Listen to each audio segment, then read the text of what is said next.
There we go. We're live now. Sorry about that. It had a little delay. Welcome to Three Chicks in a Pod, Chicks and Salsa. How's everybody's week going? Introduce yourself. I'm Megan Price. And I'm Hi. Don L. Good. Good week. It's been a good week so far. So it's been pretty busy sports wise. We have the NBA's getting down to its playoff push. The WNBA looks like they came to a tentative agreement, but I think they voted and pushed it through earlier today for the new CBA. We had the World Baseball Classic. We've got the tournament going on. And then two of our own went to pro days this past weekend. So, Jen, Candy, let's talk about y'all's experience this last weekend. They actually were both yesterday. We both I went to Miami Hurricanes Pro Day, and Jen, you went to Duke's pro day. And Jen, it was your first time. So why don't you start with your experience, since this is my second time doing it? Okay. It was pretty cool. Pretty cool. I'm learning how to speak, apparently, ladies. But honestly, like, I used to do some running and I had a good stride, but watching some of those young men run, it made me feel like I had never run a lap in my life. Even though when I was younger, I used to beat people. There were a couple that really stood out to me. And just, I don't know, it was a pretty unique experience. I hadn't been there. I don't think it was the traditional setup, but because they didn't have post conferences or any conferences with the players unless they wanted to talk. So, which was, and that's fair. Because they're focused on getting in the draft. So, and I did, Don, for you and Carrie, I did talk to the Chiefs guy, and I'm trying to find out who I can get you guys, if I can get you guys credentialed. Yes, I would love that. I know. Yes. But Curtis Cooper really did a great job, and so did Josiah Green. Like, Josiah Green really, like, his stride, his speed, everything was so fast. I was just really impressed, especially for a DT. And then Castle did a pretty good job on most of them. There was one, I wasn't close enough to hear if they were changing the drill up on him, because there was something being said. But there was one drill I thought he could have done a little bit better on personally. But honestly, like, just seeing all of these young men doing everything, and then they actually allowed a puncher from Elon to join in their pro day. And that was Jeff York. So again, my first experience, I didn't know that really happened. So that was pretty cool, but it was such a cool experience. And then, it was kind of nice because when I was talking with Colleen and Sarah, they were like, we remember you from ACC kickoff and tip off. It was like, oh, cool. So that made me feel good. So, yeah.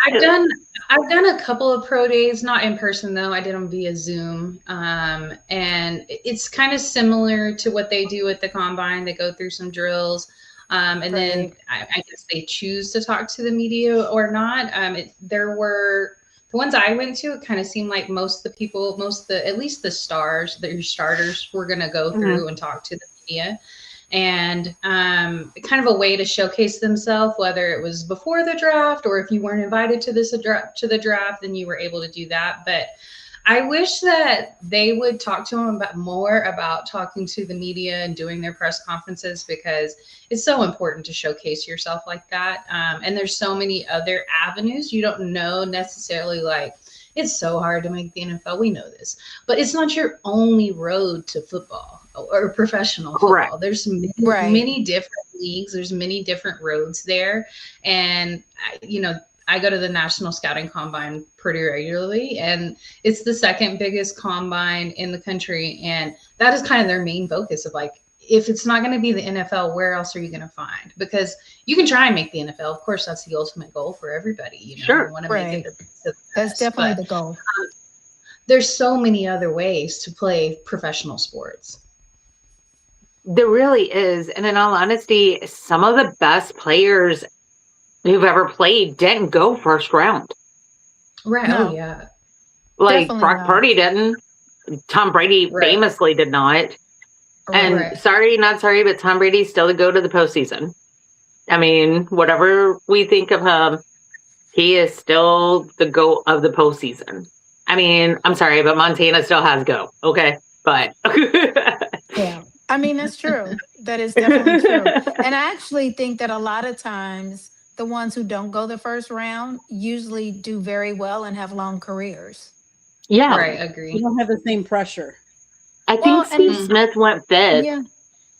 Well, here's the thing. You're going to have a few that go first round that end up doing very well, but the majority that really shine, no.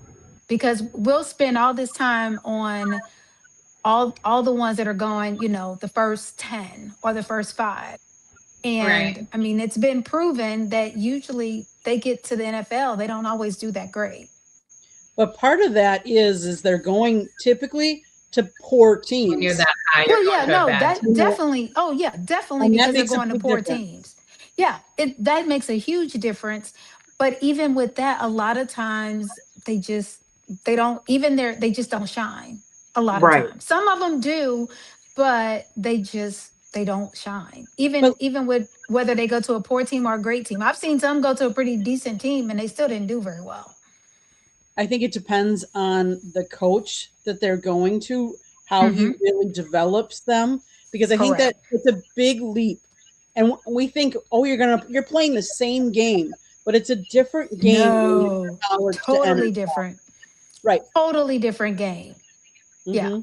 Totally different game rules, just even just the whole workout and just how everything goes. It's totally different. It becomes a true job. Hmm. It Well, does. to give you kind of an idea from my experience as opposed to what Jen's experience. So I was at the Hurricanes Pro Day yesterday.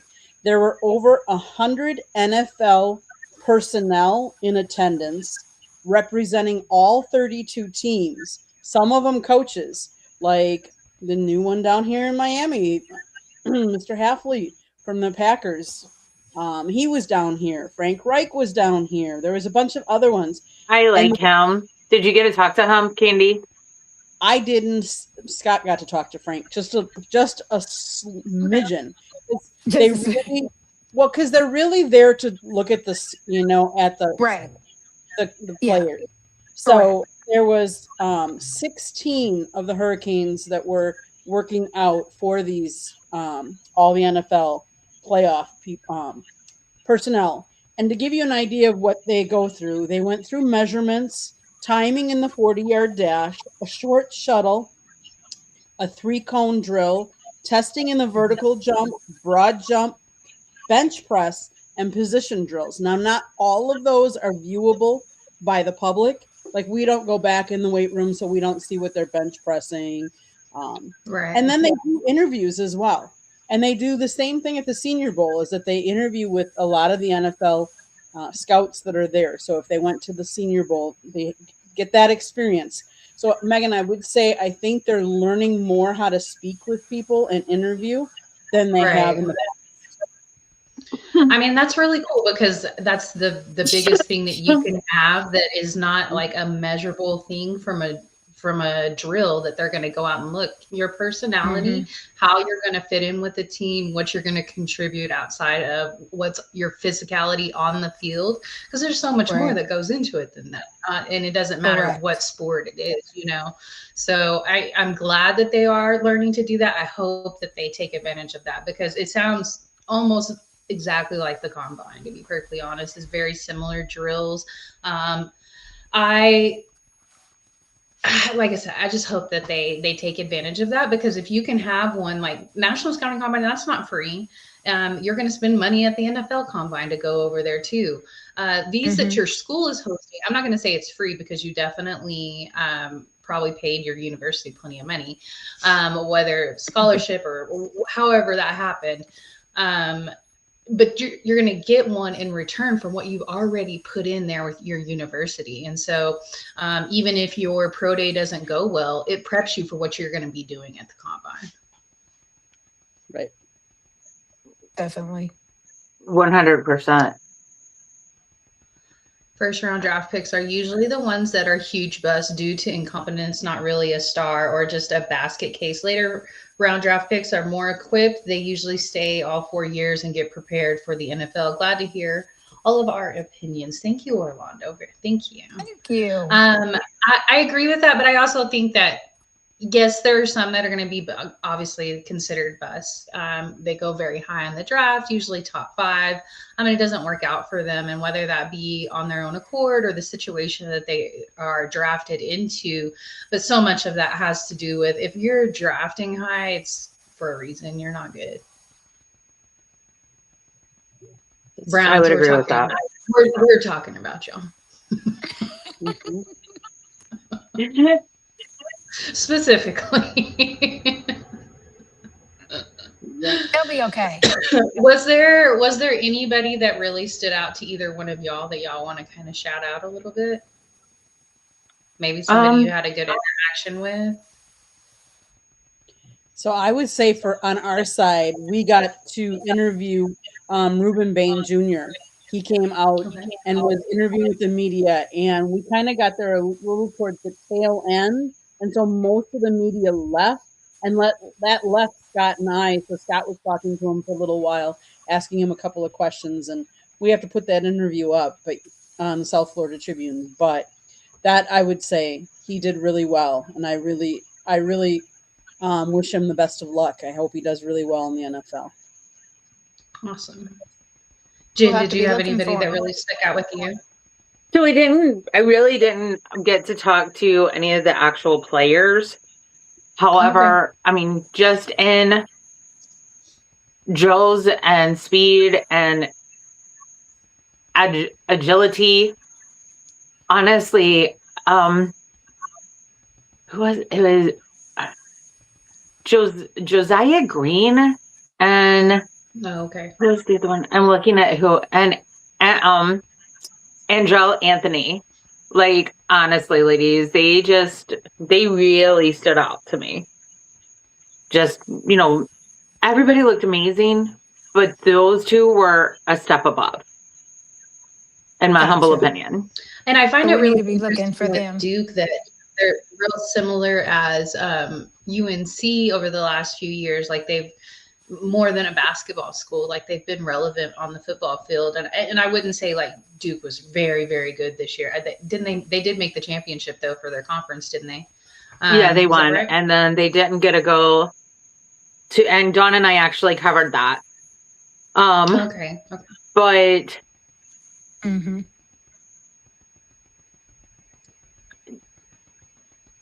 Carolina's football program needs a lot of work right now. Like, I know it does, but okay. So before the Belichick fiasco, they had built quite a bit of momentum where we were talking about UNC during football season, and not just like counting down the days until tip off, like we were actually talking about UNC. And I feel that way about Duke now too. So I think that their athletic program is moving in the right direction, expanding into some of the bigger schools. Right.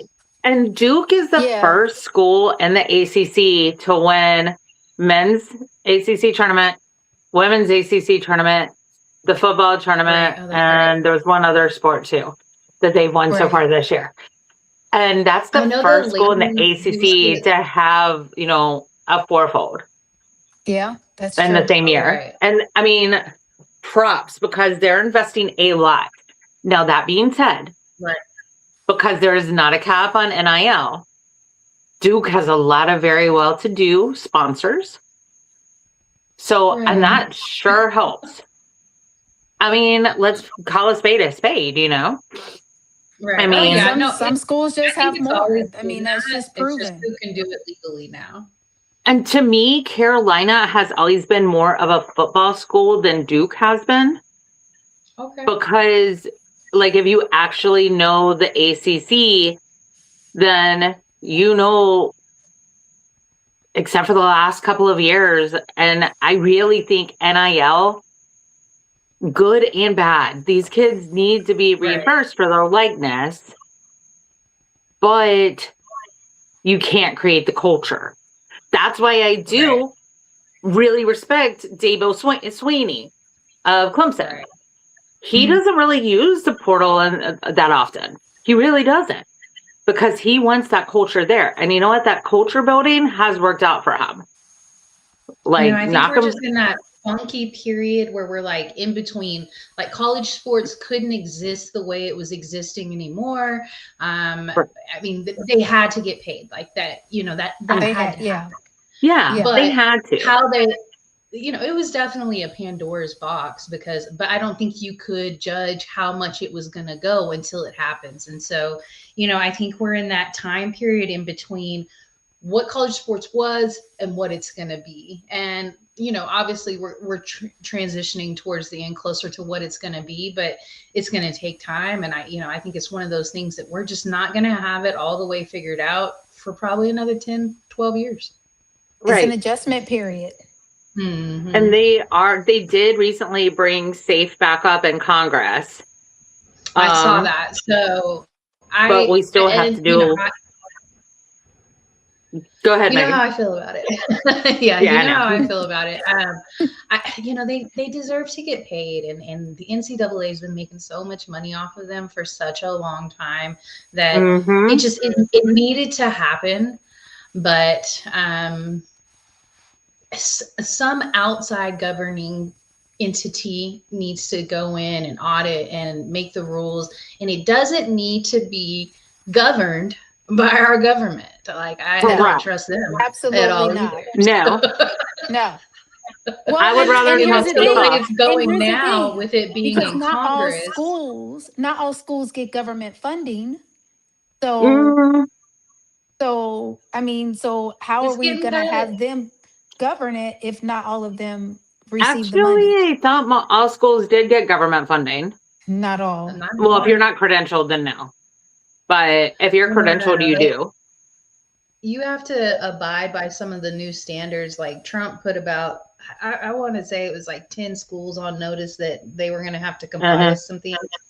Texas being one of those. So it's going to be the ones that bring in a lot of money that they're going to make an example out of first. And then we'll see how they deal with that later on. I say Trump, the administration. I don't mean just him, but it's okay. It's a whole different episode for a different day. And a different podcast.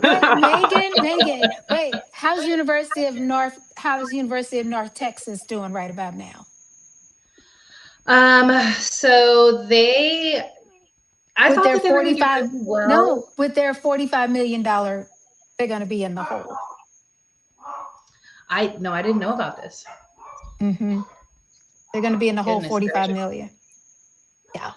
Because they won't comply?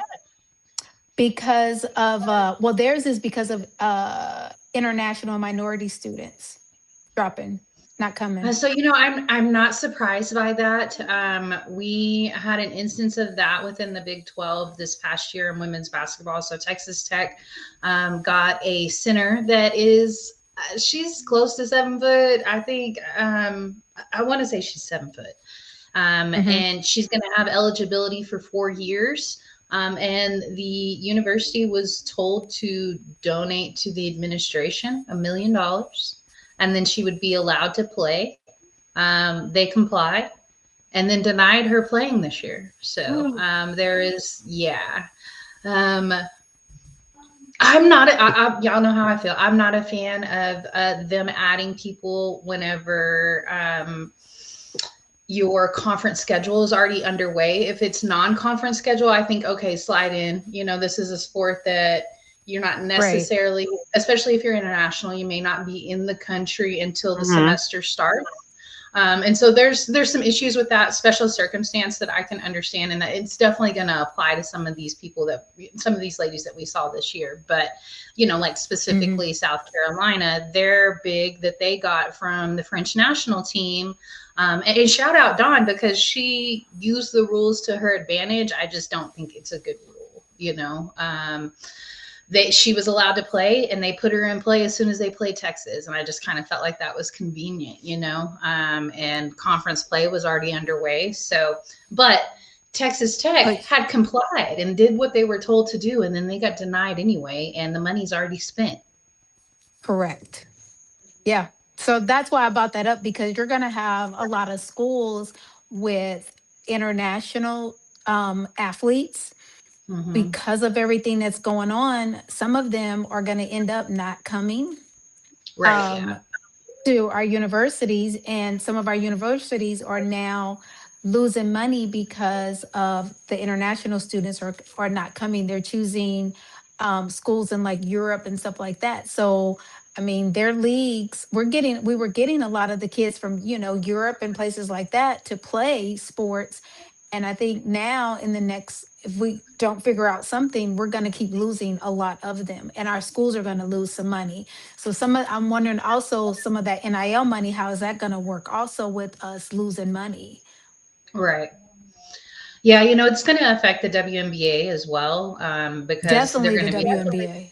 right, because they're going to be doing expansion, and we're going to have two more new teams this year. And you would think, because it's such an internationally friendly league, because the ladies have been playing internationally to supplement their income for quite some time, um, for them to I don't know that they're going to want to come play here. I don't know that they're even going to be allowed to come play here, or what the stipulations and or the hoops that they're going to have to go through in order to get here. And I'm not saying you shouldn't come here legally, but it just may be a process that's going to be denied some of the talent that we thought we were going to have. So it makes me wonder if, the momentum that the W has at the moment in their popularity, will that hit a lull when they're not going to be able to have the same international talent probably for the next 3 years.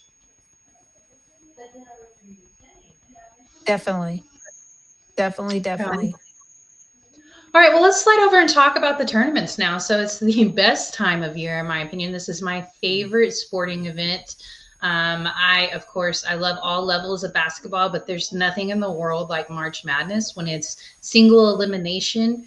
The better team that day, that minute, that court, like, you have to be perfect that day or you're going home. I love Hmm. March Madness. I'll say this: I didn't watch a ton of the guys. I'm always shocked when the guys play ball too. But I did watch the guys tournament, and I didn't watch a lot of their regular season. I kept up with Iowa State a little bit, and they've been exciting all season long. On the guys side of things, Iowa upsetting Florida. Iowa a 9 seed, Florida the 1 seed, the reigning defending champs. So we will not have a back-to-back champ this year. And then, I got to talk about my own team, because I had not watched them play one game this regular season until they Oh, had to wow. play it. No, not till the first four started, and they had to play just to get here. Texas ends up beating in the first round. They beat BYU, which BYU is a heck of a good team. They are in the Big 12 now. And it is my opinion on the men's side of things that the Big 12 is one of those, any given night, the best team can still go out and lose. It's a lot of competition on the men's side. And so BYU, heck of a good team. They were a 6 seed. They get knocked off. And then Texas goes on to beat Gonzaga, which is a 3 seed. Texas still dancing, going to the Sweet 16, one of the universities where both the men and the women are going to the Sweet 16 round. Going back to the first round, though, we had VCU at North Carolina. It goes to overtime. VCU upsets North Carolina. This is an 11-6 seed. Sorry, Jen. Utah State also played Villanova, and they were able to upset Villanova. This wasn't a big upset, though. This was just a numerical difference there in the seeding wise. It was a 8 and a 9. Then Kentucky barely slides past Santa Clara. This is a 7 seed Kentucky versus Santa Clara 10 seed. This goes to overtime. Kentucky scrapes by 89-84. Now, in the second round, we talked about Iowa defeating Florida, a very good game. Texas beat Gonzaga 74-68. Then we had Arizona beating Utah State 78-66. Alabama beat Hofstra 90-70, and then Nebraska versus Vanderbilt. I don't think anybody really expected this. Vandy was one of those universities that I think we thought the men's and the women's were going to make it a deep playoff run. Vandy had an excellent SEC tournament, but they lost to Nebraska that day, 74-72. So, Jim, what have you been watching? The first time Nebraska has won in the men's side of things too? I think for basketball. Yeah, I don't recall them ever doing it, even when they were with the Big 12. I mean, they were always a football school. They were always a football school. Mm-hmm. I gotcha. Oh yeah, that's some interesting upsets. So I think with what's going on in Carolina, I don't know that Hubert is actually gonna get let go this season. I know that'll upset a little. The conversation. The conversation has occurred, but nothing's happened yet. And I read an article yesterday that he has agreed to come back, which did actually surprise me. But with a new athletic director coming in this coming year, why would Bill Cunningham, who is the current AD for Carolina, upset that apple cart? Let the next AD make that decision. Right. You know? And because the next AD is going to want to pick his own coach. I will say our defense in the second half of that game was non-existent. Same thing when we played Duke. I don't know what's going on with the defense, and we may just need a new D coach. But everybody's like, well, it's because we don't have Caleb. Y'all know I've always stood by the fact that we cannot lay our hat on one player. Right. Caleb is definitely an impact player. 1,000,000%, no questions. Yeah, no, he was a definite loss for you guys, but y'all are a blue blood. Right, we're a blue blood. We have Vassar, we have Seth Trumbull, we have so many others that are amazing. And just Carolina was plagued by injuries. And on the second hand, the other big blue blood in the state of North Carolina, Duke, they gave us a scare first round, I tell you what. Right? But Duke is winning mainly. And I was like, what? Well, you know, we have the same thing because Bill Self may not come back. Right. Yeah. Well, So it's time for Bill to start thinking about his health a little bit more. He does, and that's what everybody is saying. He needs to think about his health. So, I mean, he may or may not come back. He's thinking about it. He's in the process of considering it. And I mean, our loss, just it didn't help. Our loss last night before, just didn't help with us losing to St. John. Which I mean, it's an admirable. It's not a, you know what I mean? Like, it's a very worthy opponent. Any Rick Pitino coached team is going to be well coached. Do I like the guy? No, but however, he's effective. It's like Kim Mulkey. I don't like Kim Mulkey, but is she a winner? Yeah. You got to respect it. Like you know what you're going to be going up against whenever you get a Rick Pitino coach team. So I think he's back in his element in college sports. I think that's where he, thrives the most. Yeah, I believe so. I agree. He does thrive in college sports. So losing to St. John's to me really isn't a surprise for Kansas, which seemed like they had some steam this year, but it didn't seem like a normal Kansas team this year. Well, and our one player, at the beginning of the season, he was out for several games. So I think that just kind of threw the team. They never got their footing after that.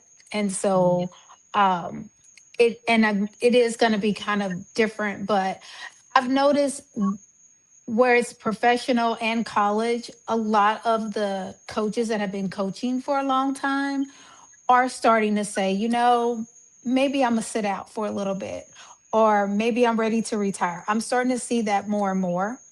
And it's And I'm surprising sure because a lot of Nil them and the do very well. changes, Yeah.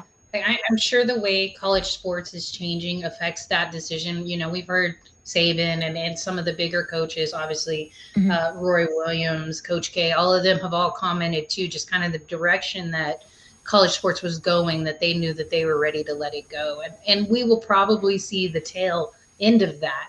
Mhm. I think that if people would just start looking at them as what they are, and that's semi-pro athletes, that would eliminate a lot of the negative connotation of the direction of college I sports, agree. because I they're agree. semi-pro. Mhm. Yeah, because then they they have to treat them like grown men because they get a Right, paycheck. right, It's not like they're beholden to the school where, before it was like the school is holding your scholarship, the school is holding this, the school is holding that. And you really don't, I mean, unless your parents have money to send you, you're not having a whole lot of extra money. Well, now they're like grown men who truly have a job and they're getting right. paid for what they do. So, yeah, they Right. do need to treat them more like semi professional athletes. Well, Real quick, I'll say this. I feel before. like at the blue blood level, they have always been treated that way, sans the Mhm. paycheck. But we all know the blue blood schools got a lot of gifts for their athletes. So did we? Yeah. We know we did. But Our alumni is crazy. Right. do y'all mind if I talk about one topic real quick Go ahead. with women's basketball? Okay. Y'all know, I have several coaches in the ACC 4-1 hoops that I love. Like, I love Coach Mox. I love Coach Legit Jack of Syracuse. And ironically, she actually coached Coach Mox. So, Right. I don't disagree with what Coach Jack said. I don't know if y'all heard about this, but she's upset that I don't disagree because it's got to be thrown up. Like, even in NFL, like, Megan, we discussed the fact that for 4 years in a row, the Cowboys were playing at Bank of America Stadium. We're not in the Right. same No, conference. and I get that, because you can also sit there and say that on the because we're going to see LSU versus Duke for the third year in a row. Right. Like move them to the other side of the bracket. However, with the way UConn is, eventually you're gonna have to play them. We all got to You play them are. if we're gonna make it to the next round. And so Mhm. I understand the frustration, but I also think, eventually you're gonna have to play UConn no matter what, because they're winning. Yeah, you Yep, will. And I understand that. I do But too. I also So understand letting yes and these no. Like, players I get a understand the little frustration. more, like, switch it up a little bit. Yeah, Because now you want that to, I agree.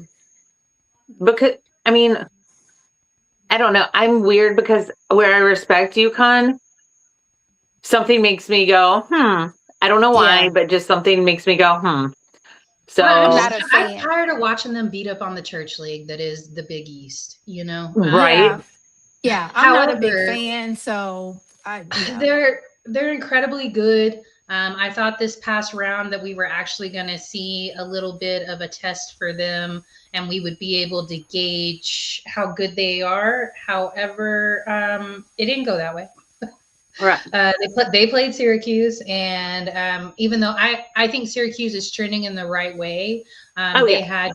had to rebuild after Daisha Fair graduated, which is going to be one of the best players they've ever had. Mm-hmm. She was great. But so they had a building year last year. This year they looked like a solid team, and towards the end of the season they were playing really well within their conference. And in the ACC is tough, so I think they're going And the right way. But that matchup with UConn, they ended up losing 98-45. Real quick, I'm just going to run through the matchups that we have for the Sweet 16 on the women's side. Friday at 10 Eastern, we're going to have number 3 Duke versus number 2 LSU. Friday at 7:30 Eastern, we're going to have number 4 Minnesota versus number 1 UCLA. I think this game's going to be really interesting too, because I think UCLA's had a little bit of an easier schedule this season. They've had some injuries in the Big Ten, and I just don't think they've had the same competition that they've had in previous years. Then we're going to have number 5, Kentucky versus number 1, Texas. That's going to be Saturday at 3 Eastern. Then we're going to have number 3, Louisville versus Michigan. Number 2 on Saturday as well. That's going to be at 12:30. That should be a very good game. Then you got OU versus South Carolina. OU coming in with the 4 seeds. Obviously, South Carolina at number 1. That's going to be at 5 Eastern on Saturday. Then we have our Cinderella story of the year. We got Virginia, 10 seed. They were able to upset Iowa, 2 seed, in double overtime.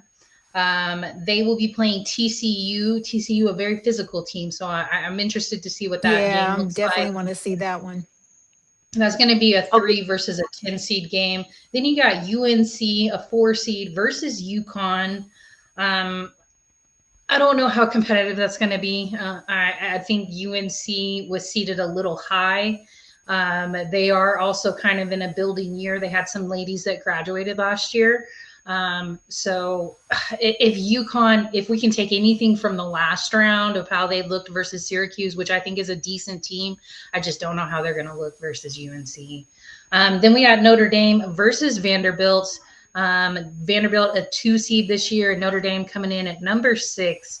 I think that'll be a very good matchup. It's going to be Hannah basically versus everybody. Vandy is a very well-coached, well-built team and very well-conditioned. So Vandy, they're my wild card for this tournament. We'll see how they go. So I don't know if this is real or not, but I don't know if this is real or not. Sorry to interrupt, but I just saw a tweet that said that Carolina is parting ways with Coach Davis. Interesting. I don't know if that's real. I just saw it. Do the happy stories real quick, and I'll look and see. Yeah, I just tried to Google it too. So one of my happy stories is the University of Wisconsin women's hockey team. Kudos to them. They won the national championship 2023. They were runner-up in 24. They won in 25, and they won just this past weekend in 26. That is awesome. And 4 of the ladies actually won the gold for the Women's USA Olympics as well. So I think that's really cool. That is really cool. They got a lot to be proud of. They do. And I want to give kudos and props to their head coach. Their head coach is Mark Johnson. He is in his 22nd year, and listen to his record. He's 702 with 124 losses and 57 ties for an 818 percentage. That's pretty unheard of. Wow. Yes. Wow. I don't see anything. He's not going anywhere. I don't know. That's why I said I don't know how real that is, because it literally just came on through X. So honestly, it could be fake news. Right. So with that, my happy shocker. Fake news on social media. Never. I will see you guys all next week. Much love to everybody. Bye. See you later. Have a great show on South Florida Tribune, Candy. Thank you. Did we have one more happy story, or are we dead? So this is not sports related, but I shared this with you guys earlier today. There is a young man in Rhode Island. He's like 5, and he was having a hard time in school. So on Sundays, he was getting bullied a lot. So on Sundays, he now will go and offer 2-minute counseling sessions to anyone of any age. Yes, I saw that. So cute. And what he does is on good Sundays, and it's just for like 2 or 3 minutes, and it's like $2 a session. Yeah, it's $2. That's really cute. And he takes that money and he gives it to the kids who can't afford lunches. Aww. Yeah, I saw that. Love that. That is so hard. It was just like overwhelming. Like, right? Wow, the fact that he's not even doing it for himself. Right. He's Exactly. doing it to help somebody else. Yeah. I love it. That was really, really cute. Definitely. Yes. Well, I So think that's cute. a great place to end Yes. for us this Tuesday. Really enjoyed the show, ladies. Hope that y'all get a chance to enjoy the rest of the tournament this weekend. And we will be Yes. back next week, same time. Thank you, See you everybody Same, who please. guys. You guys have a watched and great week. shared. Bye, y'all. Carrie, we missed you. Yes.